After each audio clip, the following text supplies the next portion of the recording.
Okay, and we're back. Hello, welcome back. Hi. Okay, it's been like 4 weeks or so. It's been a month. It's been a while. Yeah. Month, I guess. This podcast is low commitment for a large part of the month. And then once the episode Joe Bob comes out, it's like, okay, now we have to watch the 3-hour Joe Bob show and record this like immediately. Yes. Take notes, do research. Edit it, put it out. Edit it, put it out. Yeah. So it becomes a big week kind of the moment it happens. Right. Yeah. And we have currently seen one of the new episodes.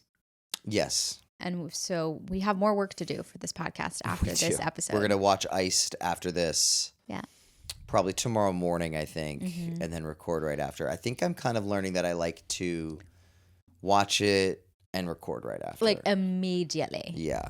Because It's too much. it's a lot to just intake with Joe Bob and then the movie also. And then like, yeah, again, do research and stuff like that. So I Totally. just want to like do it, take like a little bit after, eat maybe, and then we just fucking jump in. And then we just pod. We just fucking pod. Yeah. Just sitting down, mics out, lights up, cameras rolling. Podding. Pod. Your energy is high. I'm loving it. Yeah. have I'm to happy to say. yap with you. Okay, well, look, let's get into it. This episode is called Curtains. Oh, I thought maybe we were calling it something else. Oh no, just curtains. Like, I'm just Okay. saying, like, that's the Joe, movie. this episode is. Can I punch it up a little bit? Please. Joe Bob Briggs' companion podcast does. Joe Bob Briggs at the Last Drive-In does curtains. Okay. I Yeah. think that flows a little For the better. episode title, I think so too. Yeah. I agree. So look, let's get into it. I had a few things written down from the past few weeks.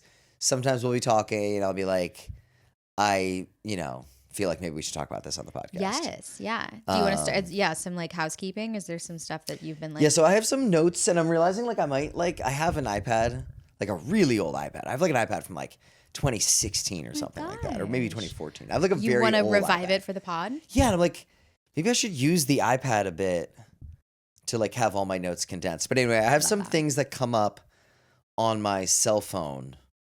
But you know what? Hold on a second. I actually have to text Thomas back. Okay.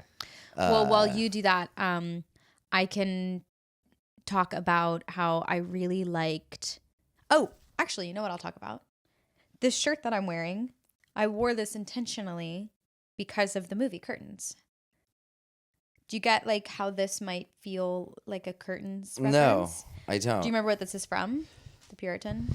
The Puritan is from the Mia Goth movie. Yeah, Maxine. Maxine. Maxine Minx, yeah. So, so it's about a young actress. There's murders, much like in Curtains. Oh, okay. For sure. That's actually so true. So I wore It's this kind shirt. of like Curtains is almost like the like an alternate universe prequel.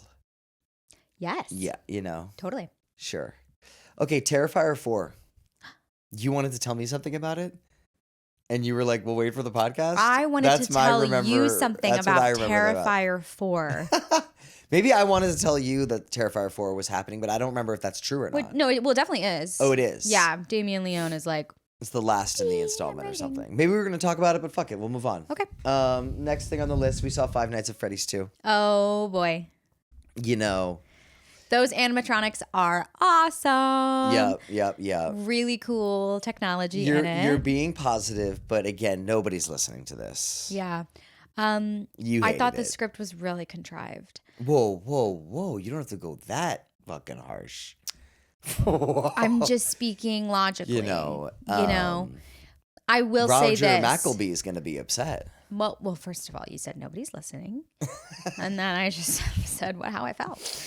But I guess to backpedal a little bit, it seems like it's all very much connected to the video games and in service of the video games. And that's awesome. I don't play the video games, so I don't. Why haven't I played the video games yet? I don't know. Maybe we should play them together. We should do horror games together. That is something we talked Yeah, we about should on the do. pod. Maybe between, not the next episode, Iced, but maybe between Iced and January's, we'll play Five Nights at Freddy's. and I don't want to commit to our fans, Right. but I won't throw it out there that at some point, if we get a following, someone can hold us to the fact that we'll play Five Nights at Freddy's. Cool. And then watch the movies and kind of reanalyze what we think about them. I actually liked it. You know, I thought it got a little slow towards the middle and towards the end, but like, there's something about those fucking animatronics.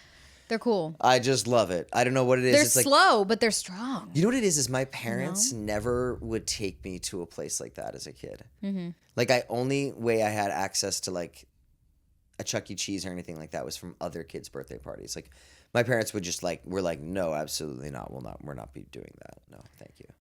And we didn't really have that in New York. Like, there was a Chuck E. Cheese in Union Square, I think. But like, you know, there was other stuff. There was like Chelsea Piers on the West Side, which we've driven by and I showed you. But like, it doesn't have that same. There's like, other places for a kid to be a kid in Manhattan. There's other places? Yeah. Well, not really. I mean, like Central Park. Like, I actually don't think there's like Manhattan is not a place. You know, that's like the Chuck E. of... Cheese logo, like where a kid can be a kid. Oh, that's crazy. That's like their slogan. Yeah, bro, you're saying to me, I don't even understand what their you're slogan. talking about. There was a place called Mars 2112 that was like cool. you went in. That sounds like an EDM club. It really was crazy. It was like everyone had their birthday party there. You went in, and it was like a shuttle that took you to Mars in the future. 2112. Oh, that's really cool. So, and it was one of those things kind of like Star Wars, Star Tours, I mean. Mm-hmm. So it's like you get into like a thing and it like Love moves with a screen Very cool. and you're like, oh my God, I'm traveling. Yeah.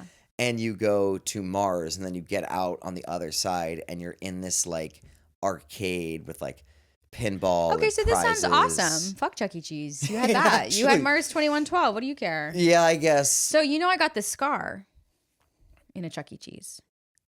Oh my God, this lore is getting deep, dude. It's This is how the podcast becomes 2 hours long. That's my lore. Is I have a scar. Because your grandmother took you there.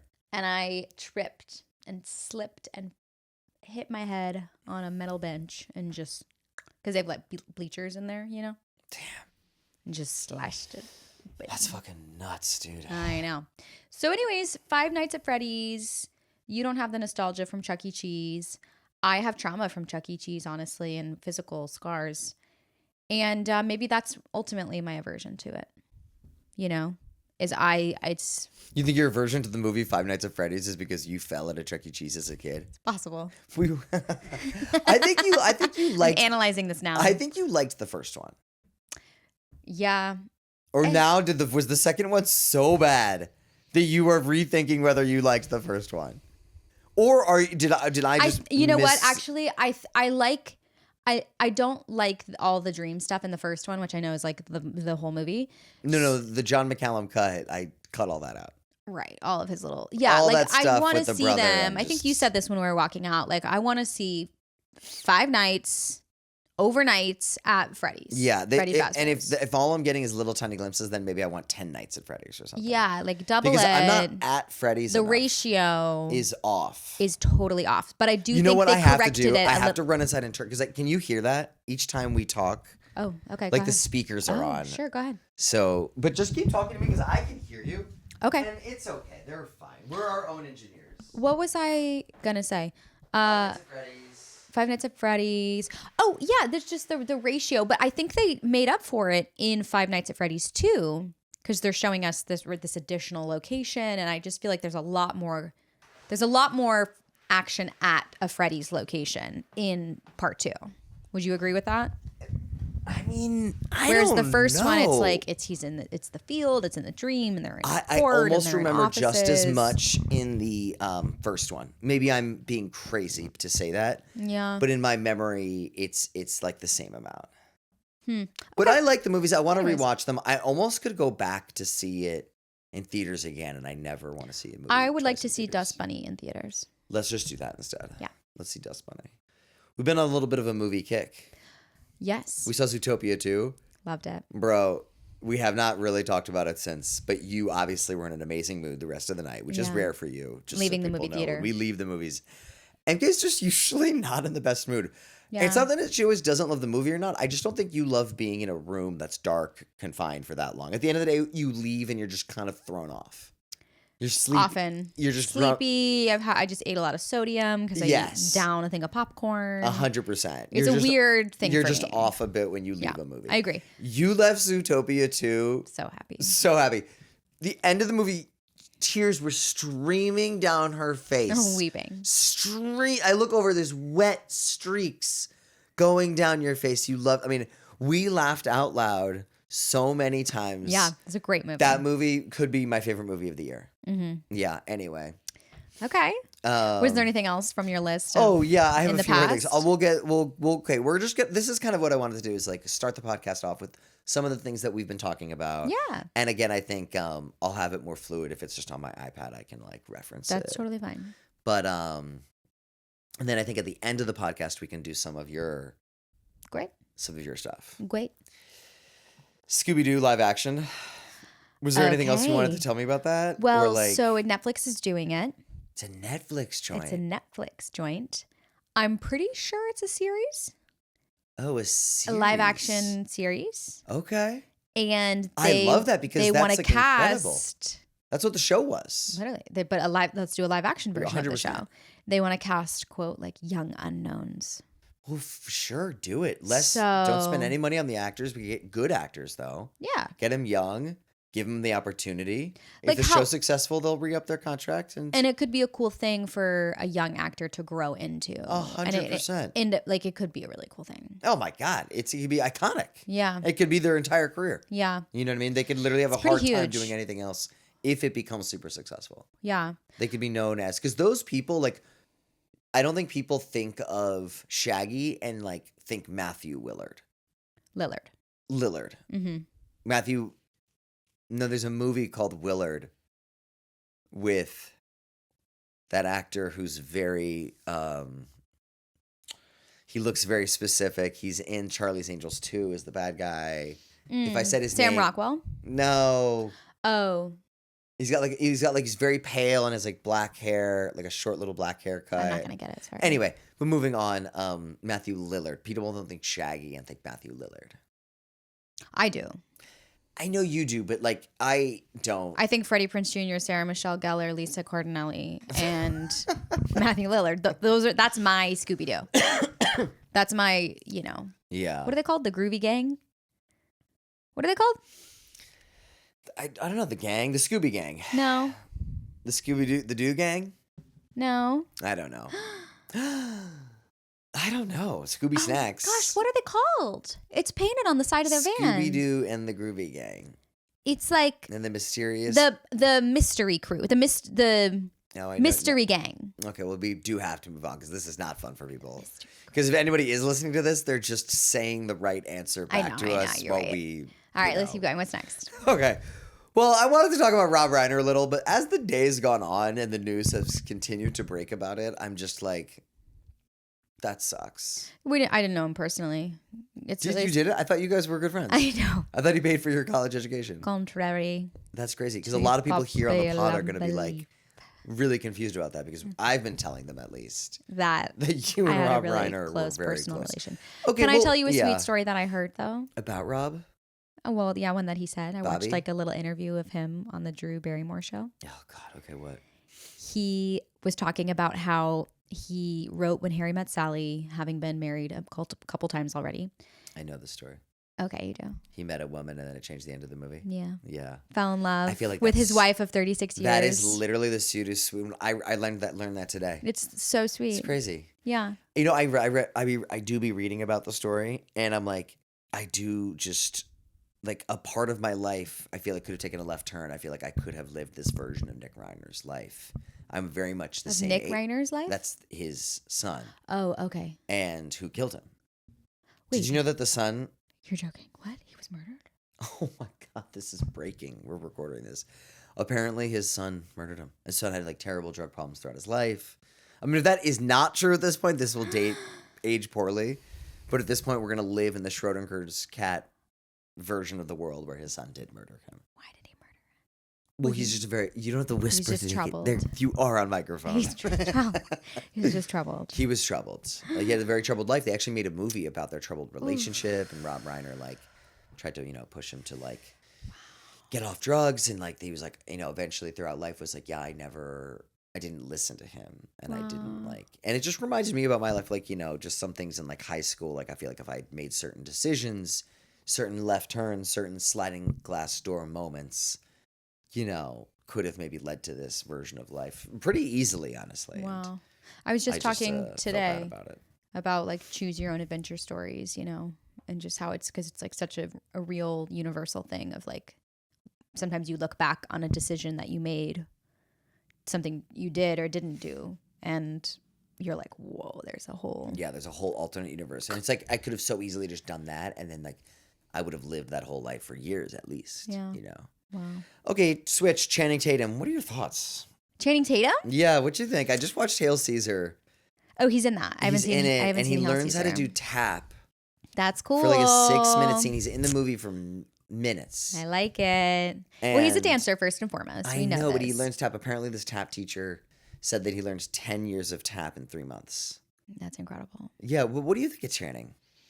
I like him. I'm a fan. I have been since Step Up, like truly. Do you think he's off? Like, do you think he's like having an off? Do you think he's lost it? He had this really like beautiful, intense, quick, ultimately romance with Zoe Kravitz. I mean, they almost got married, but instead they made a movie together and then called off their wedding. Did get married? No, they got engaged. Okay. And then they made a movie together and then called off the engagement. But he was married, I think, before Zoe Kravitz then. Yes. Yeah. He's been married before, I think. Yeah. So he's had a tumultuous romantic life. Yeah. So I just think sometimes, your life, like, I don't know. Like life gets in the way. Life gets in the way. Even for Cut actors. him some slack, Yeah. I think he's very talented. Well, they're not all Tom Cruise. I think he's super talented, and well, they can just like life happens and it's just like movie.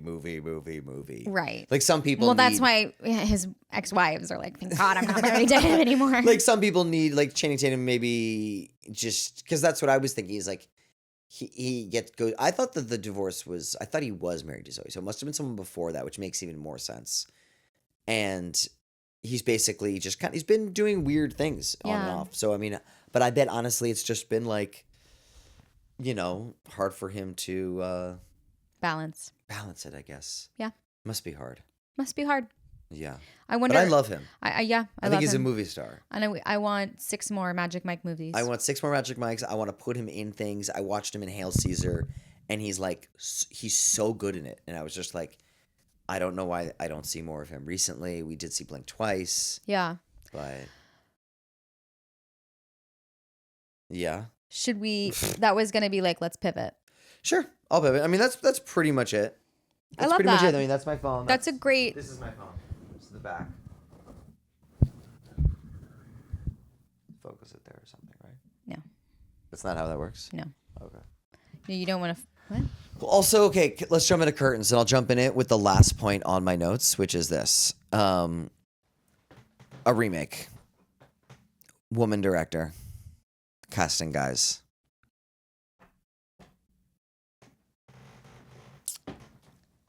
Love it. That's awesome. I also have written down on here remake ? I'm like, should we make this happen? I 100% think you should be out there pitching the Curtains remake as like a side concept. Be like, there's this movie called Curtains I'd love to remake. Yeah, but I want to do it with like a woman objectifying men. Mm-hmm. Yeah. Mm-hmm. Also, yeah, and like seeing like, okay, right, because so Curtains begins with there's this woman, this actress Samantha, who is checked into a mental institution because she's pretending to be insane, but she's really there to like get tips on like how to be a crazy girl in a play. I loved that so much. It's like this method acting shit. I thought that was so funny. But then he leaves her ass there and actually like really was like, I want you to be full method, really just stay there, stay all locked up. And meanwhile, I'm going to go get a bunch of young actresses all up at my mansion in New England and I'm going to audition them while I have you locked away. So crazy. That's like the setup of the movie. So yes, gender swap that. Let's have a man going method. Men love to be freaking method, you know? Did you see Kristen Stewart talking about that? Yes. It can honestly be like a Zoe Kravitz and a Channing Tatum. Channing Tatum. Yeah. Where like they're dating and she's preparing to do her first directorial role, and he's like a famous actor who goes method, and she drops him off and then goes, yeah, like I love that. Fun. And we should write this movie while we're doing this pod. Definitely. Throughout the podcast, We'll just keep. we'll find out what things we want to steal. Yeah, I love and that. in what ways. Okay. So Curtains is super interesting. If you're here watching this, wow. Well, I mean, if you're listening to this again, hopefully you have seen the Joe Bob. Yeah. That would be crazy to listen to this. Because it's like I'm not like I have like some basic facts, but there's not really some that are like there's only a couple I want to really talk about. I guess it wouldn't be that crazy to listen to this on its own. I mean, and to that point, will you just let's walk. I had trouble with the plot on this one. Yes. Walk us through. And again, not second by second, because last time we did that. But walk us through the plot of this movie. Right. Let's start there. Okay, so there's an actress who pretends to be insane, and it's like her director, who's like, they're not married, but they kind of give like couple, like he's like her muse or whatever, or she's his muse. He goes, he checks her in, he's like, she's crazy. He drops her off, and then truly he's like, meanwhile, does these auditions. But the thing is Samantha finds out that that's the plan. And because she, I think, thought she was going to spend like a night there. And she's like, all of a sudden I'm here and now you're in another state. Are you psycho? And she escapes. Remember this? She escapes from the mental institution. Craziness. To go and then like plot her revenge. So Yes. immediately they're setting up Samantha is like going to like have revenge. 100%. So then we find out, we meet all of the actresses that are coming in for this audition. One's a stand-up comedian. One's a dancer. One's a professional ice skater. One's like a veteran actress. And these girls come in. One of them has a nightmare, and then she's killed. Yeah. Pretty immediately. And as we meet them a little bit one by one. Like again, we kind of meet one of them who doesn't show up. That's actually before we meet all of them together. She gets killed because she doesn't ever show up. She has a nightmare, yeah. But she has a nightmare and then wakes up and gets killed. Yeah. But the stand-up lady. Yeah. I loved her. Yeah, that was fun. I truly just wrote, now it's a stand-up comedy routine, because that was really such a bizarre switch. I'll tell you though, I think I love seeing stand-up in a movie. I think it's so successful at being like entertaining. Can you imagine like a young male, like liberal, like hipster stand-up for our remake? Cuts to the Comedy Cellar. As you were saying that, I was like, is this for the remake or is this just a general conceptualization? No, for the remake. No, it's I actually think that'd be great. And yes, we'll start that. And it's also, remake. what's funny too, something I do like about this movie is they do keep the dialogue somewhat focused on one thing, meaning like, what would you do to get ahead? Like, you love acting more than anything in the world. Like they talk about their passions. There's a lot of like industry lingo. There's a lot of like, I would do anything to get the part, you know? Like, remember when the girls are all chatting and they're like, I'd go down on him, that's the line I was just thinking in my head about, because I'm like, I think that's so funny when women are like, I'll go down on him. Yeah, I just think I also think going down is such a funny, weird phrase. Well, yeah, and they used it in 82. They used it. I wonder where that got invented. And so anyway, so one of them does hook up with him. One of them hooks up with this guy, Matthew, who works at the place. Yes, he's the caretaker. At the mansion. But basically, it's a bunch of girls who go to this house to compete for this role. Our girl from the insane asylum does show up and is part of it now, and it becomes very awkward. It was super awkward. And he like humiliates her in front of everybody else by like making her put on this hag mask.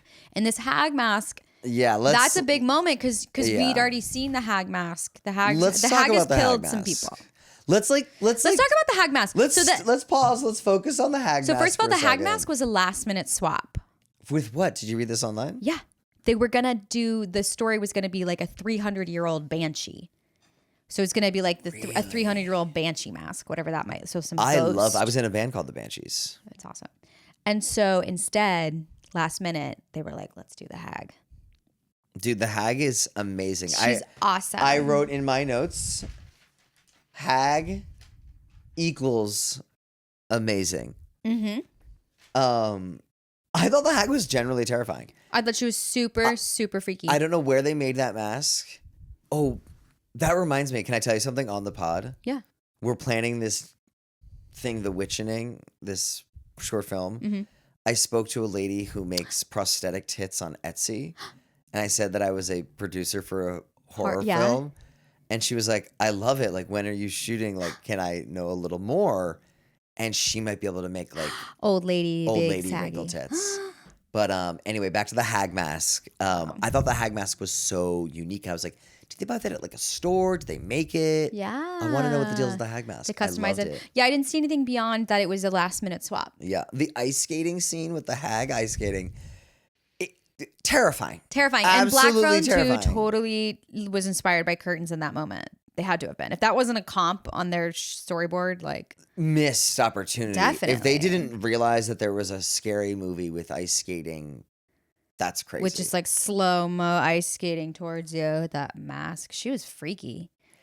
And she had a scythe too. I loved Black Phone, but the hag mask, if they could have put the hag mask on Ethan fucking Hawke, improvement to Black Phone. And I really liked it. But that hag mask. The hag is really unsettling. That's just to the point of how unsettling the But hag I will mask say is. too, I'm all about hags right now. We're doing a hag exploitation for the next short, like you mentioned. 100%. But it's also, I don't know. I almost think that an old man would be scarier.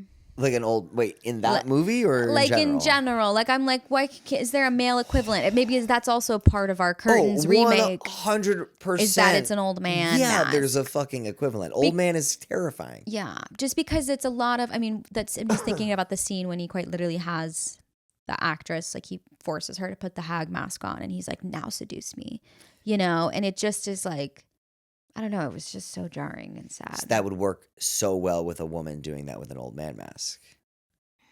Yeah, that's because it's really freaky. Yeah, because it's just uncomfortable. If anything, it's like more uncomfortable. Oh, you know who else died? The woman who plays the scary old lady in It, Chapter 2. Remember the one talk about naked old ladies? I don't really remember. She gets naked. Yeah, I know that. She's in the trailer. She's really scary. Anyways, apparently she's also in an episode of Welcome to Derry, but she just passed away. R.I.P. The fake rape scene. What'd you think about that? How? Yeah, it's just isn't necessary. I mean, yeah. It was crazy. I was honestly happy that it was a kink. I'm glad I wasn't just watching. Well, I'm glad I'm glad it was a consensual kink and that I wasn't just watching an assault scene. Like I was like, oh, there is something to this. When it switched, when her crying turned into laughter. Yeah. I was like, am I living on another planet? It was really bizarro. Also because it was so giallo. Also, we need to talk about the fact that this movie has two directors. The director wanted it to be like an artsy fartsy giallo movie. He literally referenced giallo multiple times. And the producer wanted it to be more commercial. I know. So then what ended up happening is OG director pieced out. The producer takes over, directs it.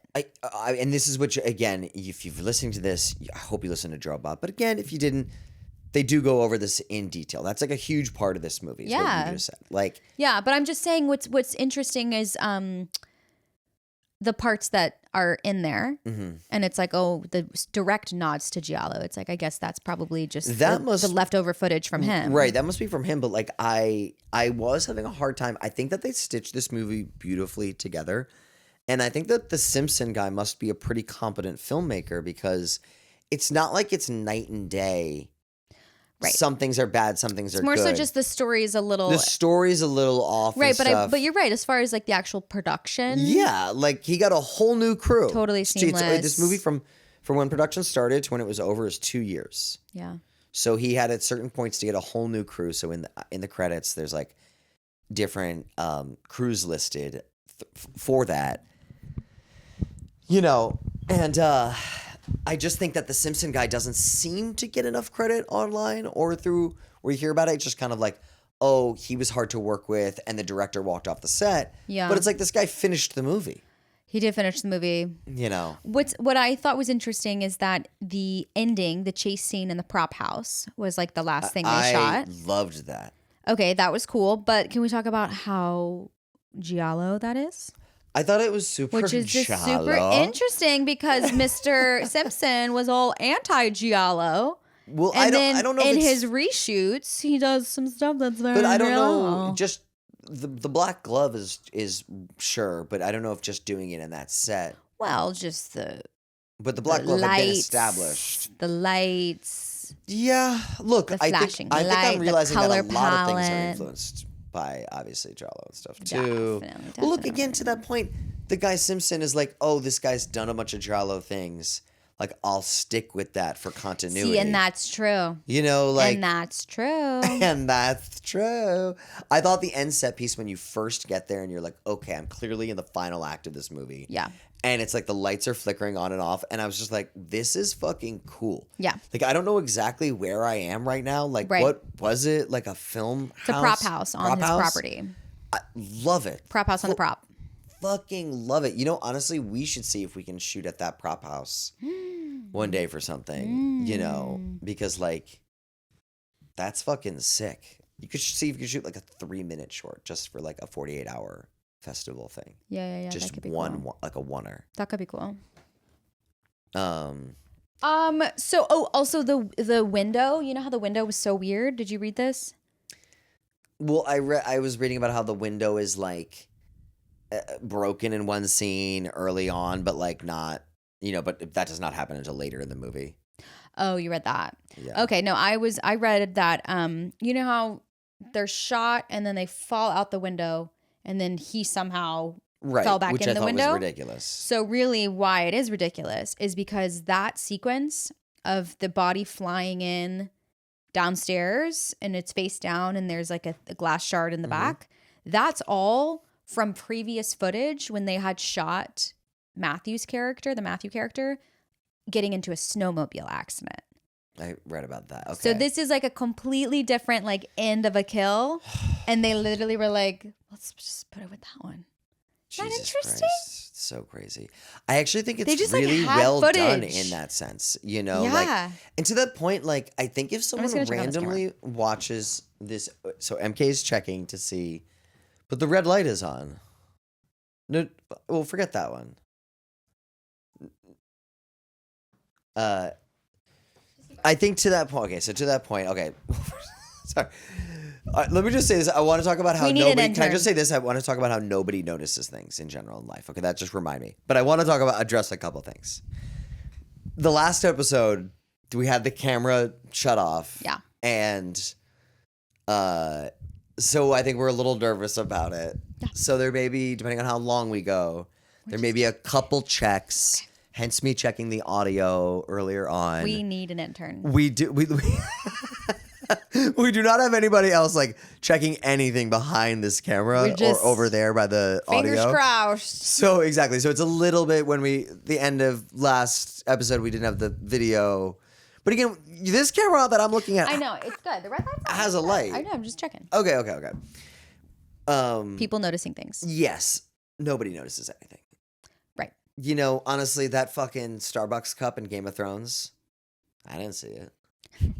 I mean, people were telling me that someone's wearing jeans in Mandalorian or something. And I'm like, why can't denim exist on another planet? Yeah, in the past. I don't know. Well, okay, Star Wars is in the past.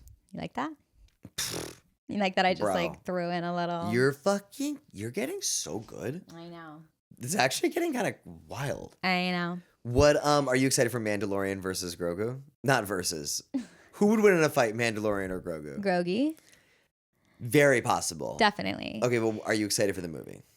Are you going to go with me opening day? Definitely. Okay. Absolutely. Do you care at all?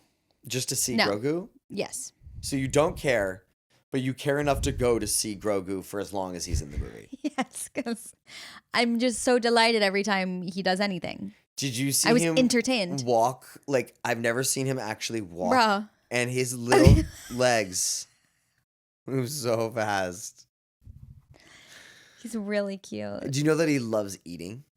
He's a hungry little. He seems like a snacker. He's a hungry little Yoda. Little snacker. Okay, you keep adjusting. I'm just looking at my notes. So okay, Are can you I tell okay, you please. the tagline for this movie? I thought this was actually really awesome. I love it. 6 beautiful girls trying to get ahead. When the curtains fall, 5 will be dead. Oh, it's a little nursery How rhyme. good is that? Let me see if I can remember it. When 6 young girls try to get ahead, when the curtain falls, 5 will be dead. You really couldn't remember from what I just said? Well, I'm so close, aren't I not? Are I not? All right, not. No, you crushed it. You crushed it. 6 beautiful girls trying to get ahead.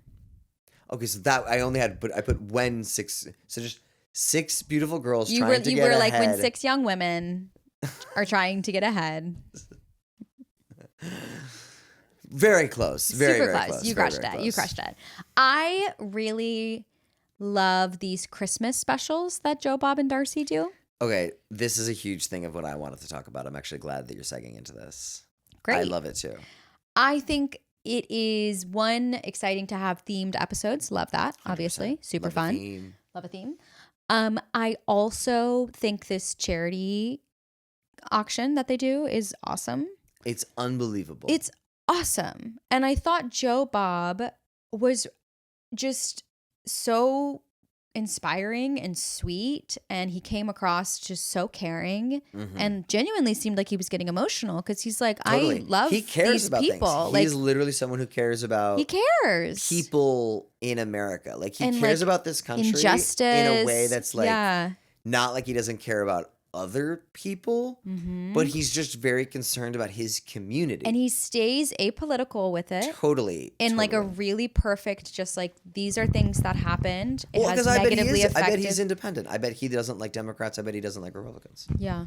I bet he's apolitical because he, you know, probably sees all the good that government can do and then all the things that it isn't able to live up to on both sides of the aisle. But I also just think it's just such a great way just to be inclusive to your fans, you know, and he seemed like he just really cared. It was really sweet. He's an icon. I actually wrote this. He's like really sweet. Joe Bob is a political icon. Yes. He stands up for Marines, for farmers, for freaks, for women, for the gay community, yeah, for women, for battered women. Yeah. All these charities that he chooses are incredible. That's a lot of research that goes into it. Totally. That's a lot of like, you know, representation for those people. And then he gets other people to donate their time. Like he talked about that t-shirt company in Rochester or whatever, making like 40,000 t-shirts for them to sell. Right. At cost. Right. Just so the proceeds go because all that to the money auction. can go to the auction. To the charity, you know. Yeah. So that's really they're doing sweet. that because they're, you know, he's using his clout as an entertainer. Yeah. To do that. And that's what like I don't know, like that's what like everybody should be doing. Like if you're it's crazy. If you are in a position, I mean, I'm seeing there's a whole thing on TikTok right now. People are participating in angel trees, like buying. Do you know what an angel tree is? It's like something that like the Salvation Army will do, or like a local homeless shelter, and you essentially can like sign up and like you can be like, you know, I'm 12. I want this for Christmas. If you're like can't afford it, your family can't afford gifts, and then essentially just people go in and buy gifts for the kid, and then like, you know, kind of thing. And it's very much like on TikTok right now. There's a lot of people being like, hey, and then it's like, hey guys, my last video I made $9,000, so let's go do another angel tree. And it's like, that's awesome. Like that's incredible. Like how it should be, you know? And so Joe Bob using his platform to be like, let's do this, and to auction off certain items. They're auctioning off things that they've worn. There's currently a movie night with Joe Bob and Darcy at $11,000. With them. For 11 grand. It's at 11 grand right now. And there's 10 days left in the auction. I know, right? A movie night with them. Imagine spending that money and showing up and being like, yo, what's up? Hey, we're friends, right? And That's they'll be kind like, of embarrassing. You though. dropped it. Yeah, I know. You know? Can't like actually be a friend. No, not really. But it's not embarrassing to give to charity. So that's what's interesting about, you know? This isn't, they're not just like paying it. They're writing an $11,000 check to charity. That's pretty freaking huge. It's a write-off.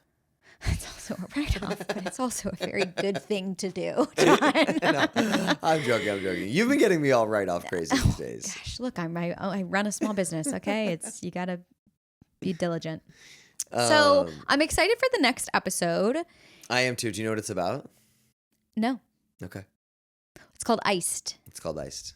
Did you know that, or did you know that because I said it earlier? I knew that when earlier when you clicked and you were like, let's watch Iced tomorrow morning. Got it. Yeah, we're gonna watch Iced tomorrow morning, and then do the pod after. Mm-hmm. Not to date it, but and then that comes out actually Boxing Day. Boxing Day. Yeah, the day after Christmas Day. So gather around with your whole family to listen to that episode.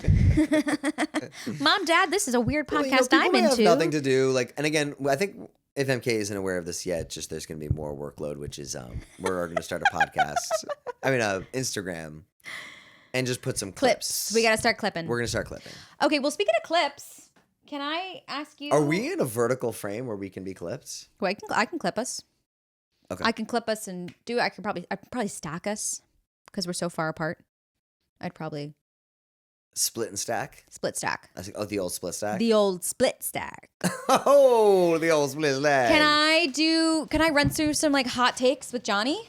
I have a couple more things about the movie. Okay, I'm excited. Well, I mean, not really. I can go through them quickly. Go for it. Okay, I can go through them quickly. The touching of the boob.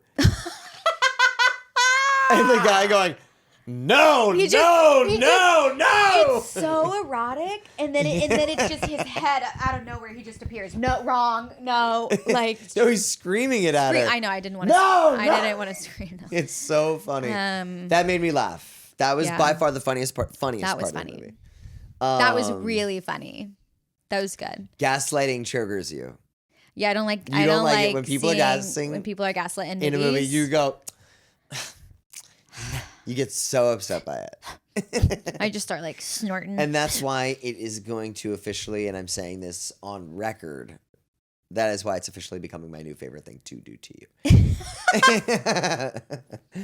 The dance scene is fucking crazy. When this one woman, who's apparently a professional dancer, is dancing, I'm just like, God, dancing's really come a long way, hasn't it? Like we've really, as a people, dancing has come so far from that insane, what would be like avant-garde, like / classically trained, like modern dance, like 1970s modern dance. Perfect. Yes. Yes, like, that's exactly right. We're just like... No, people still study that, though. Yeah, 100%. Joe Bob was right. Modern dance. He was right about Martha Graham being the mother of modern dance. It's just very, very funny. It's just the people are out there. They're still rolling. They're still contracting. But I think the thing is that was like an art form in a way, because there wasn't like a huge platform for other elements of dance if it wasn't ballet. Now there's like such a platform for so many types of dance, from like different individual styles that literally come up in trends versus hip hop dance versus like saying. Korean hip hop dance versus break dance versus pop. I mean, hip hop and like all of that was happening back in the 70s too. It's not like dance evolved. Well, no, hip hop didn't exist in the 70s, really. Hip hop dancing?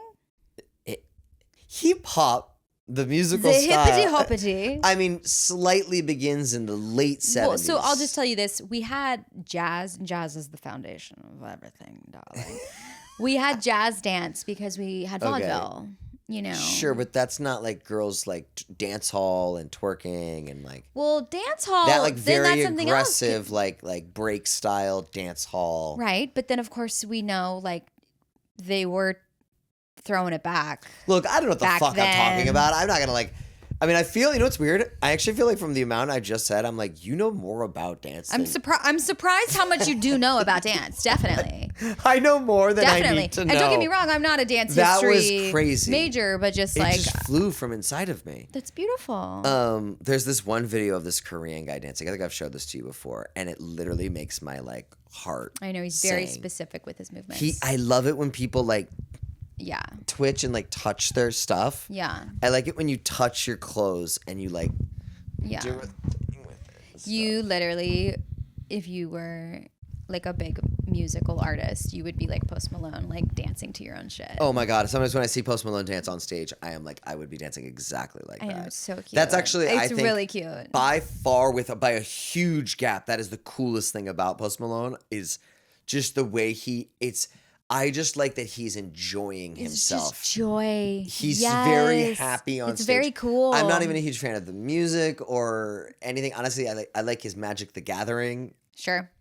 Participation. Yeah. And I like watching him move on stage on like, and some songs I do love. Don't get me wrong. Oh, we're done. I'm sorry. I got to work on my segues. But I'm just like, God, I'm just like, he's talking about Post Malone still. I'm sorry, babe. I'm sorry. It's fine. We're good. Well, just because I'm hearing some hot takes and I want to just be like, let's get to my hot takes. That is mad funny. Okay, we're done with you. Sorry. I have no tact. I'm very sorry. So you do it in front of people too.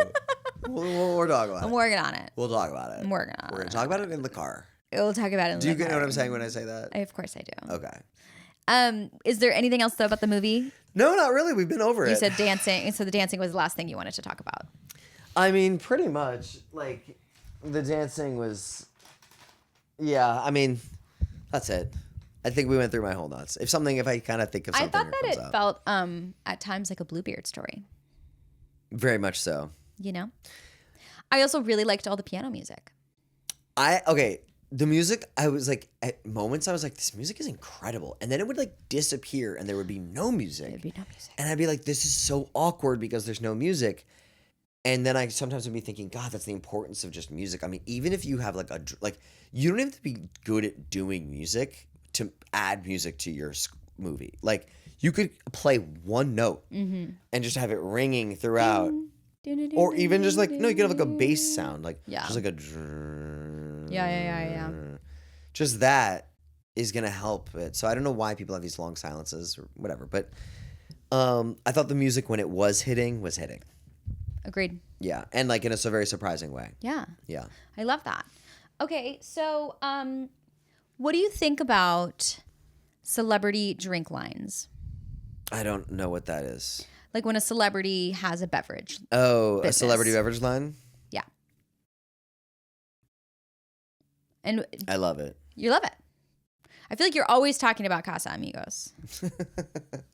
I don't really even know what that is. I just like say George it. Clooney's. When people ask me what tequila I want, I'll like say that, and then I'm like, that's his tequila company, right? George I guess Clooney. I know that now, kind of you saying that, but that's so funny. I don't know if when you first said Casamigos. Well, I guess I would have guessed that because we're talking about celebrity and his tequila, and I do know that he has a tequila. But I don't know if he has like Don Julio's. That's stupid though. Whatever. Moving on. Anyways, you love that. I love it. Okay, well, so did you know that Matthew Lillard co-owns a drink company that is fandom focused, and it's called Familiar Spirits, and he co-owns it with a horror screenwriter. And there's under Familiar Spirits, there's one line that's like the Galaxy something, and that's like for fantasy fans. And then just recently, just this summer, Matthew Lillard has been pushing out Macabre Spirits, and this is the horror branch of this. So then it's like they just have it like then like the drinks are like super specific to like fandoms. You know, it's like this is from Scream. Pair this with a Stephen King novel. Pair this. I'm with glad you brought him up. What do you think about this? Well, I just think. Well, I think Matthew Lillard is. Whoever's getting him to do that, like his agent, is smart because it's like he's been in a horror movie. He's now kind of back in the zeitgeist for horror. Celebrities have drink companies. Like, let's just like brand this out and do it. Do you think he got his friend from Scream 1, Billy from Scream 1, the job in Freddy 2? Like, do you think he put him up? Because that's so weird. They're in the same. I do. He must have been like. Dude, I'm friends with this guy. My like, buddy would be great for this. He'll, like, let him audition or something like that. Like, totally. And then the director's kind of like, you know what? Like, I have Lillard. I'll get this other guy. Like, that'll be funny. That's iconic. That's iconic, kind of. I'm like, cool. Yeah. I should research more about that. You should, because I really love that. We'll have an answer for next week's pod. I've just been seeing Matthew Lillard a lot on socials recently. You're playing with your Aura ring, and it's gonna freak out. Was that your only Johnny hot take? No. Okay, I'm curious what you think about dolls. Are they inherently creepy? Yes. Why? Especially en masse. Okay, so one doll, not creepy or could be creepy? One doll depends on the doll. Many dolls, always. Always creepy. Yeah. Okay, wow. Okay, and then do you like when they talk in movies? Like, is a Stitch doll a doll? A Stitch doll. Like, is Lilo and Stitch, if I have like a doll of Stitch, is that a doll? Or is that Stitch? That's Stitch. I'm talking about dolls. Like, a doll is like an ambiguous person. Female doll. Human. Human. Miniature human. Correct. All dolls are scary. Yeah. Back to all. Not some, all. Okay. Yeah. Okay. And then is it scarier when they talk or when they don't talk in movies? I'm thinking Chucky. I'm thinking... I don't think Annabelle talks. She does not. Don't talk. Don't talk. Chucky's funny. Chucky is funny. Chucky's like really funny. If they're talking, they got something funny to say. Chucky's actually hysterical. Chucky's actually really funny. Do you remember when we watched The Bride of Chucky? Yes. She's I love so- Tiffany she's Valentine. She's amazing. I would be lying if I didn't like, when I was a kid, like. Oh, one of those. Oh,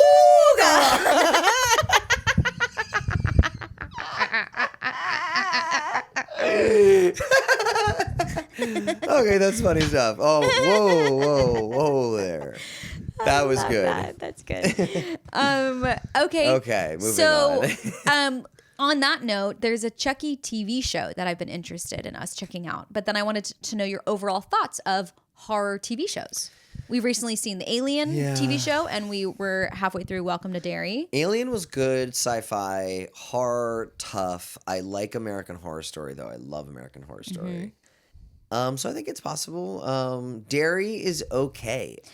Stranger Things is fine. But do you like, more so just broadly speaking, like the idea of like horror TV, meaning there's a bunch of episodes, there's a season, or would you rather your horror be like these bite-sized? No, I think I like horror in episodes, but I do like it maybe episodic, opposed to like a seasonal arc. I think that like it's like what I'm seeing with Welcome to Derry is like it's just a lot to have to digest, like an 8-hour arc. Is a lot to keep up with. A lot to keep, but it's just like who gives a fuck at the end of the day? So there's also not a lot of scares. So Welcome to Derry is not that actually scary. So I'm invested in the story and in kind of the vibe, right? Well, yeah. Apparently, and how many times apparently it gets like really crazy. And how many times? Okay, great. I can't wait. Yeah. Well, why couldn't they? Well, done you that liked early on? Haunting of Hill House and Bly Manor. You like love those two shows. You're like you're like a Mike Flanagan girly. I'm a Mike Flanagan girly all the way through and through. I liked Midnight Mass. I like Midnight Mass too a lot. There's that one scene, and anytime you talk to anybody about Midnight Mass, and you go, "Yeah, it's a great show," and then there's this one scene in an episode, everybody goes, "I skipped it." I know exactly what you're talking about. We had to fast forward. Like it's a 25-30 minute conversation. Yeah.